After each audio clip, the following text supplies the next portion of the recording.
We're heading to City Hall to start off the morning for this climate change strike. At this time in the morning, I would be at geometry, so. Libby Connolly is a sophomore at Pascal High School in Fort Worth. She's skipping school, and her dad's cool with it. Oh, I have no problem with it at all. I mean, I think this is really important. And what can you accomplish today by walking around with your sign? We can accomplish that people will be aware of what's going on. What do we want? Climate action! When do we want it? Now! It's sort of like a group of people are cobbled together from lots of different walks of life.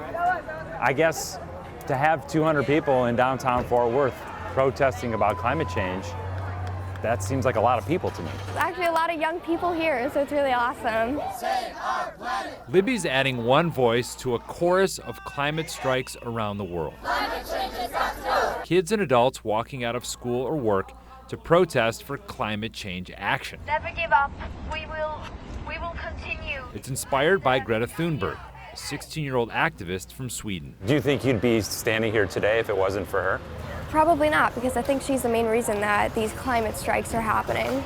She's honestly an inspiration. She's really going out there and trying to make an impact and creating these rallies, and it's really amazing because she's so young. Chances are the kids in your life are much more worried about climate change than you are. In a 2018 Gallup poll, 56% of people older than 55 said they're worried about climate change, compared to 70% of people 18 to 34. Stop denying the earth is safe! It will definitely decrease the standard of living, the quality of life of everyone around us. And I think that us making a change here is going to bring more people to be aware of this and actually start to act. The global protests are timed to draw attention to the UN's Climate Change Summit on Monday in New York.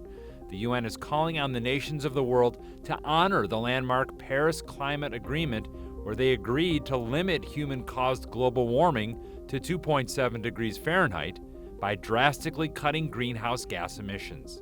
Since 2016, when the ambitious agreement was signed, global CO2 emissions have actually continued to rise, and the United States has withdrawn from the accord.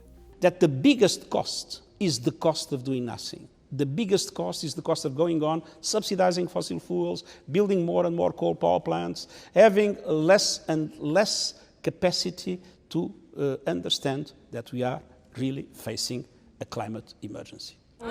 Just super breathtaking how many people have showed up to this and how many people truly care about our world and our earth and what's happening to it. So it's really amazing. One voice today among millions around the earth. The oceans are rising, the glaciers are melting, the planet is changing, and we need to do something about it.